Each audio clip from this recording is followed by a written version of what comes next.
예수께서 이 말씀을 하시고 눈을 들어 하늘을 우러러 이르시되 아버지여 때가 이르렀사오니 아들을 영화롭게 하사 아들로 아버지를 영화롭게 하게 하옵소서. 아버지께서 아들에게 주신 모든 사람에게 영생을 주게 하시려고 만민을 다스리는 권세를 아들에게 주셨음이로소이다. 영생은 곧 유일하신 참 하나님과 그가 보내신 자 예수 그리스도를 아는 것이니이다. 아버지께서 내게 하라고 주신 일을 내가 이루어 아버지를 이 세상에서 영화롭게 하였사오니 아버지여 창세전에 내가 아버지와 함께 가졌던 영화로서 지금도 아버지와 함께 나를 영화롭게 하옵소서. 아멘. 하나님을 영화롭게라는 제목으로 말씀을 나누겠습니다.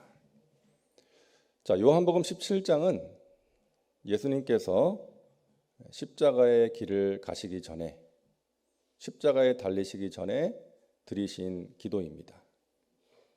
요한복음 17장 전체가 예수님의 기도입니다.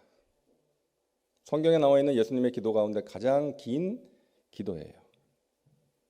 예수님 자신을 위해서 기도하셨고 또 제자들을 위해서 또 앞으로 세워질 모든 교회들과 성도들을 위해서 기도하셨습니다. 이 기도에 몇 가지 별명이 있는데요. 요한복음의 지성소다, 대제사장의 기도다, 이런 별명이 있고요. 또 벵겔이라는 성서학자, 주석가는 가장 쉬운 말로 된 기도이지만 가장 심오한 의미를 가진 기도다라고 이야기를 하기도 했습니다. 자, 그 기도는 이렇게 시작하죠. 우리 1절을 다시 한번 같이 읽습니다. 예수께서 이 말씀을 하시고 눈을 들어 하늘을 우러러 이르시되 아버지여 때가 이르렀사오니 아들을 영화롭게 하사 아들로 아버지를 영화롭게 하게 하옵소서. 아버지를 영화롭게 하게 하옵소서. 예수님께서 자신을 위해서 기도하시는데 자신이 아버지를 영화롭게 하기를 원한다라고 기도하고 계십니다. 이 영화롭게 한다는 것은 하나님이 어떤 분이신지를 드러내고 하나님께 영광을 돌리는 것이죠. 예수님은 십자가의 길을 가심으로써 자신을 이 땅에 보내신 아버지의 뜻을 다 이룸으로써 아버지 하나님을 영화롭게 하고자 했던 것입니다. 사랑하는 여러분, 저와 여러분에게도 이 기도가 있기를 바랍니다. 하나님, 제가, 저의 자녀가 하나님을 영화롭게 하는 그런 삶을 살게 하여 주옵소서.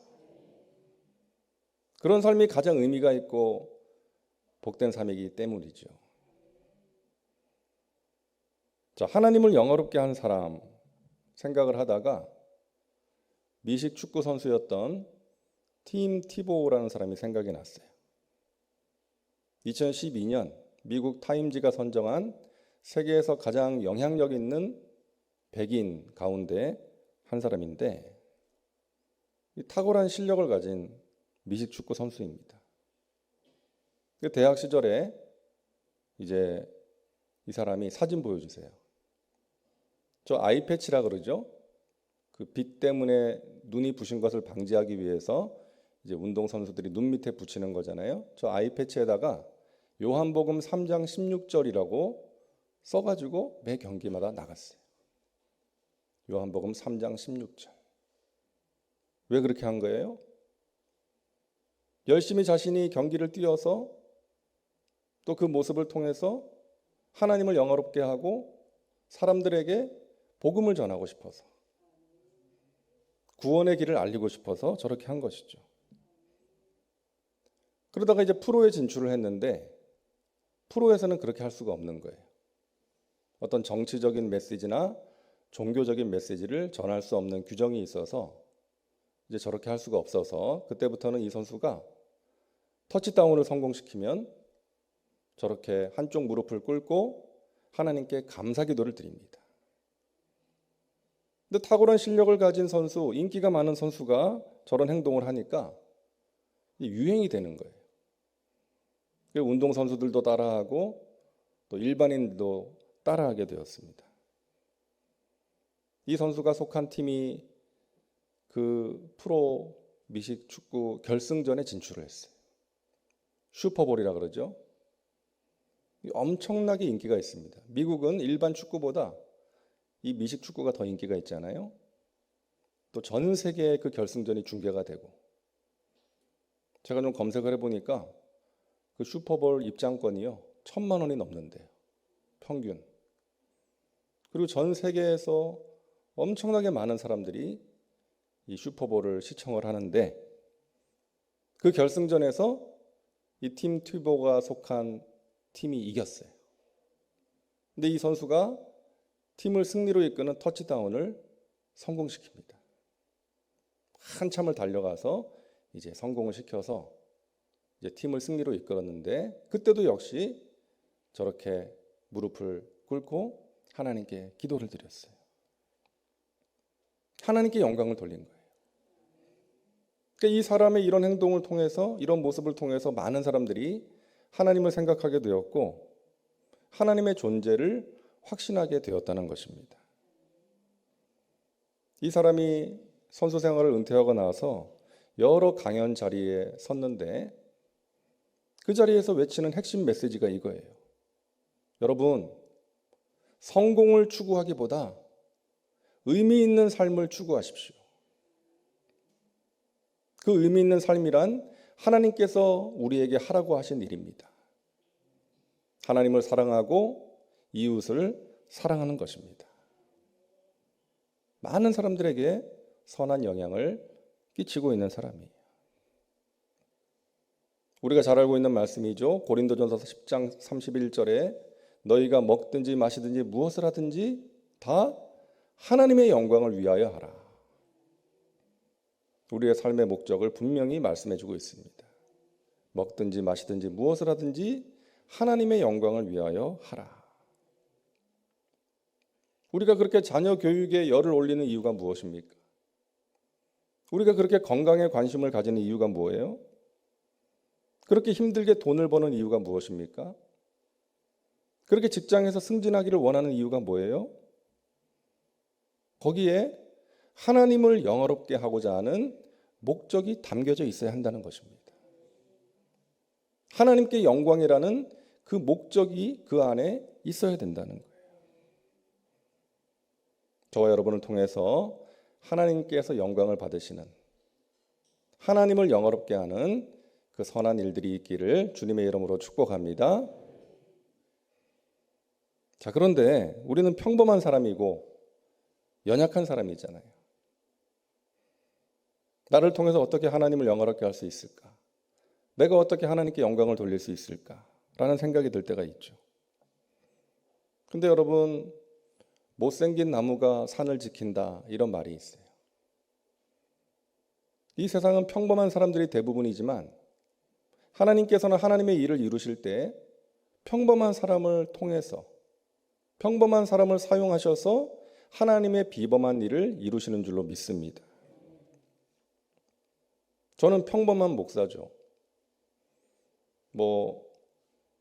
학벌이 좋은 것도 아니고 박사 학위를 가진 것도 아니고 또 성경을 수백 번 읽어서 통달한 사람도 아니고 하루에 3-4시간씩 기도하는 사람도 아니에요. 좌중을 압도하는 카리스마도 없잖아요.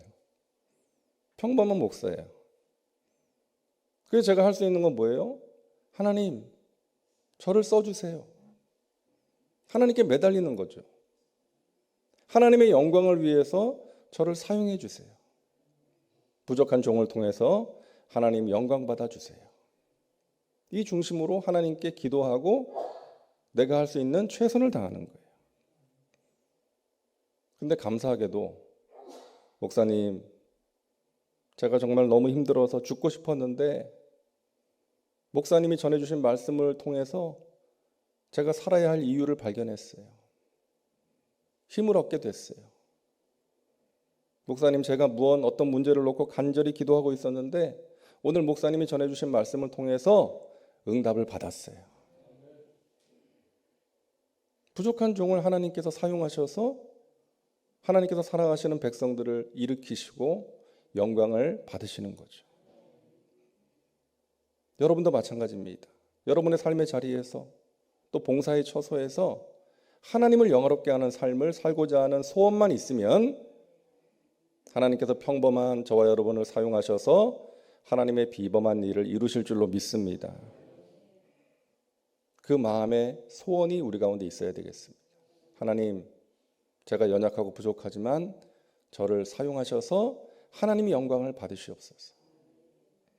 제가 가정에서, 직장에서, 또 삶의 자리에서 하나님의 영광을 전하는 귀한 도구로 쓰임받기를 원합니다. 그 마음의 중심과 소원이 있으면 하나님께서 우리를 통해서 영광 받으시는 귀한 역사를 이루실 줄로 믿습니다. 자, 오늘 본문 4절에는요, 하나님을 영화롭게 하기 위해서 예수님이 무엇을 하셨는지가 나와 있어요. 자, 4절을 같이 읽습니다. 아버지께서 내게 하라고 주신 일을 내가 이루어 아버지를 이 세상에서 영화롭게 하였사오니. 아버지께서 내게 하라고 주신 일을 이루어서 아버지를 영화롭게 하였습니다. 그 일이 구체적으로 뭐예요? 2절에 나와 있죠.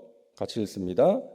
아버지께서 아들에게 주신 모든 사람에게 영생을 주게 하시려고. 자, 하나님께서 예수님을 이 땅에 보내시면서 하라고 하신 일은 영생을 주는 일이었어요. 여기서 말하는 영생은 구원이라는 의미가 담겨져 있는 것이죠. 단지 영원히 사는 영생이라면 여러분, 지옥에도 영생이에요. 지옥에 가도 영원히 죽지 않잖아요. 하지만 그 영생은 복이 아니라 저주예요. 하지만 예수 그리스도를 믿는 자들에게 주시는 영생은 영원한 생명뿐만이 아니라 구원의 복인 것입니다. 천국에서 최고의 기쁨과 또 최고의 평화와 안식을 누리면서 예수님과 함께 영원히 사는 복인 거예요. 저와 여러분에게 그 복을 주시기 위해서, 그 영생을 주시기 위해서, 그 구원의 길을 열어놓기 위해서 예수님께서 이 땅에 오셨고 우리를 위해서 십자가를 지신 줄로 믿습니다. 이제 기도하시는 예수님에게는 마지막으로 할 일이 하나 남아 있어요. 십자가의 죽음, 대속의 죽음, 인류를 구원하기 위한 죽음. 예수님께서 자신이 기도하신 것처럼 아버지 하나님을 영화롭게 하기 위해서는 이 죽음을 외면할 수가 없는 것입니다. 그 길을 가야 하나님께서 자신에게 주신 일을 다 이룰 수가 있는 거예요. 그러함으로 하나님께 영광이 될 수가 있기 때문입니다. 다시 말해서 여러분, 십자가의 길은 영광의 길이에요. 따라하세요. 십자가의 길은 영광의 길입니다. 예수님께서 그 십자가의 길을 가심으로 하나님께 영광이 되었기 때문에 하나님이 하라고 주신 일을 다 이루어서 하나님 아버지를 영화롭게 할 수가 있었기 때문입니다. 우리도 마찬가지예요. 십자가는 고통이지만 우리에게 만약에 십자가가 없었다면 하나님의 영광이라는 삶의 목적을 깨닫지 못했을 거예요. 그냥 내 기쁨, 내 만족 구하면서 계속해서 살지 않았겠습니까? 그런데 십자가를 통과하면서 인생의 고난을 통과하면서 우리가 하나님을 바라보게 되었고 하나님을 알게 되었고 하나님의 영광이라는 삶의 목적을 가지고 살게 된 것이죠. 우리는 십자가를 통해서 하나님 앞에 나오게 되었습니다. 십자가를 통해서 예배를 사모하고 기도에 힘쓰는 삶을 살게 되었습니다. 십자가를 통해서 하나님을 사랑하고 이웃을 사랑하는 그런 삶을 살게 된 거예요. 그렇기 때문에 십자가는 단지 고통이 아닌, 단지 빨리 지나가야 하는 불행이 아닌 영광이라는 것입니다. 우리는 십자가의 길을 통해서 하나님을 영화롭게 할 수 있고 십자가의 길을 통해서 우리가 더 깊어지고 성숙해지고 풍성해질 수가 있는 것입니다. 조형 미술을 하는 어떤 분이 미국으로 이민을 가서 열심히 공부를 하고 또 작품 활동을 해가지고 인정받는 사람이 되었습니다. 세계 100대 조형 건축가로 선정될 만큼 탁월한 사람이 되었어요. 근데 한창 잘 나가던 때에 식도암에 걸립니다. 그래서 음식도 제대로 삼키지 못하고 점점 야위어 가는 거예요.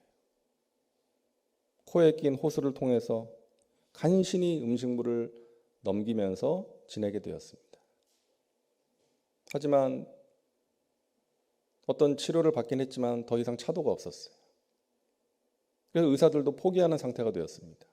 더 이상 할 수 있는 치료가 없습니다. 이분이 누워있다가 그런 생각을 했대요. 내가 지금까지 살아오면서 하나님의 영광을 위해 살았다고 할 수 있을까? 내가 하나님을 위해서 한 일이 무엇인가? 아무리 생각을 해도 떠오르지가 않더래요. 나 자신을 위해서 공부를 했고 나의 출세와 성공을 위해서 지금까지 달려왔던 거예요. 나중에 하나님 앞에 설 때 내가 뭐라고 해야 되나 고민하면서 답답해하고 있는데 어떤 분이 연변과기대 그 김진경 총장님의 테이프를 전해줬어요. 그걸 듣게 된 거예요. 여러분, 하나님이 가장 기뻐하시는 삶이 무엇인지 아십니까? 복음을 모르는 사람에게 음으로 양으로 직접 간접으로 복음을 듣게 하는 것입니다. 당신이 복음을 위해 살고 싶다면 연변과학기술대학으로 오십시오. 거기에 오면 많은 젊은이들이 기다리고 있습니다. 그들에게 복음을 전할 수 있습니다.